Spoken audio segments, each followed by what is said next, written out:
Neața, ce faceți? Să știți că am vocea răgușită, adică de obicei după ce mă trezesc sunt foarte răgușită.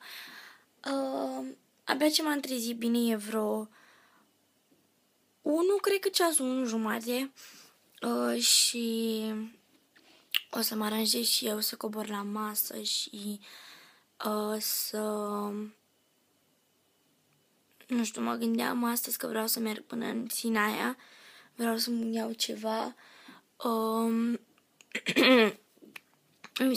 Mi-am uitat, am un suport acasă pentru laptop care, mă rog, e de la care ventilează și el se încălzește foarte tare și trebuie să mă duc să-mi cumpăr unul pentru că nu mi l-am luat și mă duc în Sinaia să văd dacă găsesc unul și așa ăla mi s-a rupt și da, pentru că nu mai pot să-l mai țin pur și simplu dacă vreau să editez sau ceva și mie îmi place de obicei să stau în pat cu laptopul. Nu prea pot pentru că se încălzește și începe și merge greu și se și strică. Și trebuie să mă duc să-mi iau neapărat unul de ăla. Și ia să văd pentru că vreau să mă uit pe geam. Cred că a nins, nu sunt sigură. Nu sunt sigură. Oh, ninge! Serios, deci ninge. Să vă arăt și vă cum ninge și pe balcon. Nu știu dacă se vede pe cameră. Acum dacă... uite, aici se vede că ninge. De-aia s-a dus și Kiki pe pârtii astăzi la schi. Și... da, deja mă vedeți că e ceață multă pe munte. Și... ninge, poate se mai pune zăpadă, ce bine e. Și să intrăm înăuntru, mi-e frig.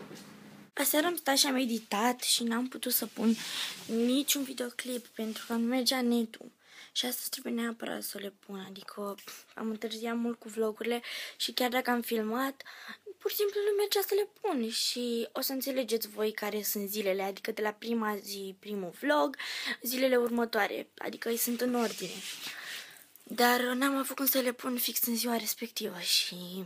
sper să înțelegeți și de acum încolo o să încerc să le pun fix la zi și da.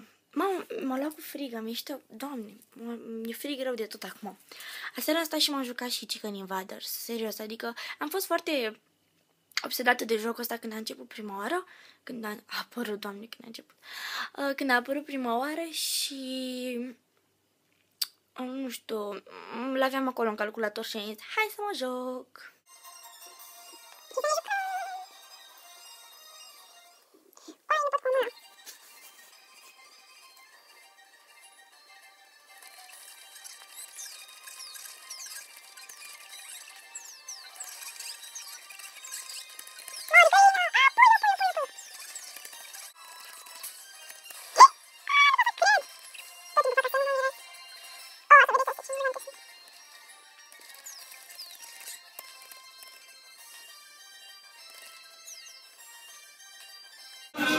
Suntem la restaurant, am mâncat și ne pregătim să mergem în Sinaia să-mi cumpăr chestia aia pentru laptop și probabil auziți muzică, e mai rustic restaurantul și de aia. Oricum am mâncat foarte bine și ninge afară în continuu, sper să o țină tot așa, pentru că deja normal se depune zăpada, dar e foarte frumos și da. Doar sper să fie ok drumul și să nu fie aglomerat sau ceva, pentru că de la zăpadă poate să fie aglomerat.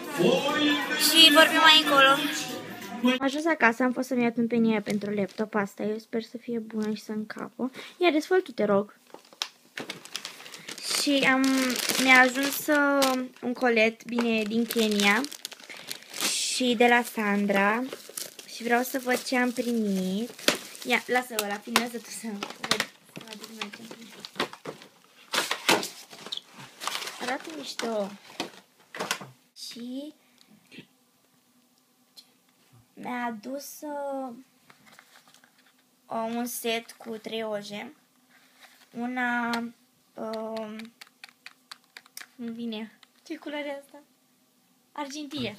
Un albastru și ăsta bănuiesc că e un tratament ceva foarte tare. Mai ales ăsta îmi place mult. Așa. Și vederea asta din Kenya. Să vedem ce mi-a mai trimis. Într-o cutie așa, în formă de inimioară. Este un fard.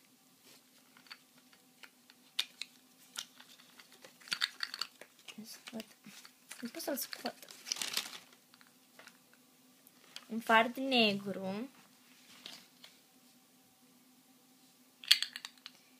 Cu sclipici și niște... Wow, ce frumoși sunt! Niște cercei superbi. Și un lănțișor. Să vedem ce mai trimis.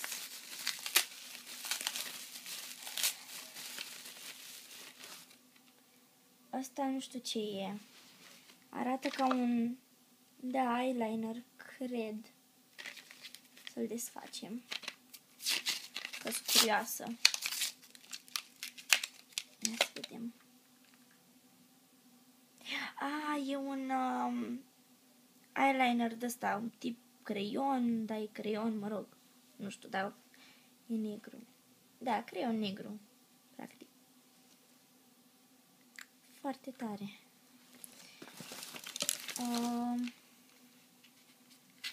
Vedem ce e și ăsta. Cred că e un eyeliner.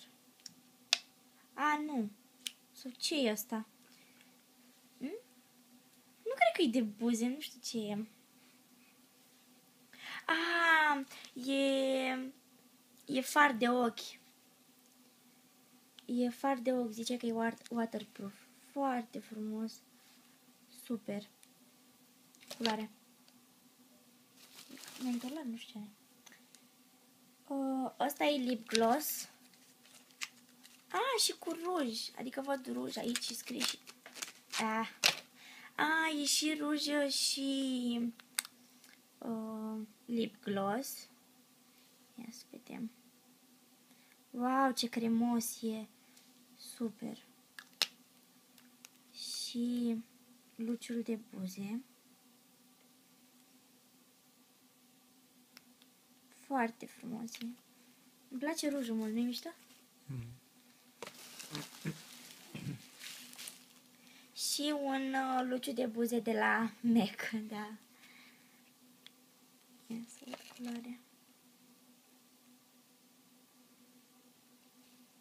E un roz spre transparent, așa.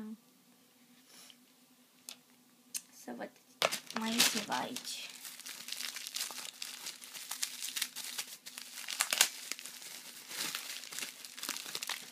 Brățări!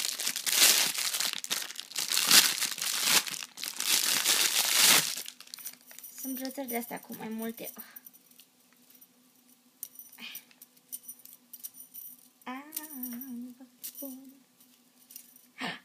M-am umplut de ruj. Foarte drăguț. Mulțumesc mult, Sandra, sunt foarte frumoase și chiar îmi place, mai ales rujul ăsta, deci e genial. Deja mi-am pus cercii și sunt superbi. Vedeți? Vin super frumos și m-am dat cu rujul care e preferatul meu, deci cred că o să-l port în continuu, pentru că, sincer, chiar îmi place culoarea.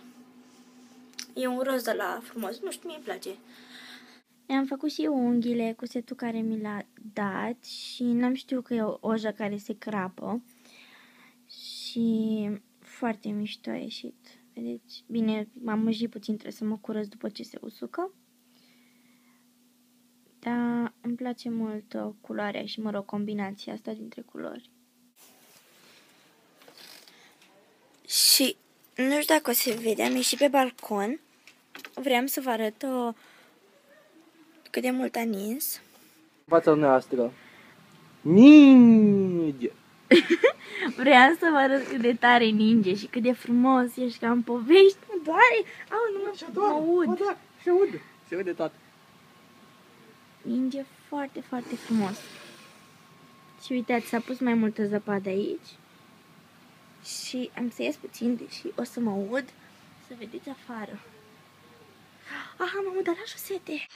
Eu sunt gata de somn și sper că v-a plăcut ziua interesantă. Mă rog, am ieșit puțin, n-am putut să vă arăt chiar totul când am fost în Sinaia pentru că am stat foarte puțin.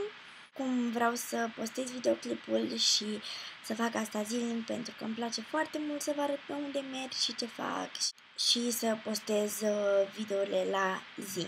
Așa că ne vedem mâine în cel de-al 5-lea vlog. V-am pupat, noapte bună, pa, pa!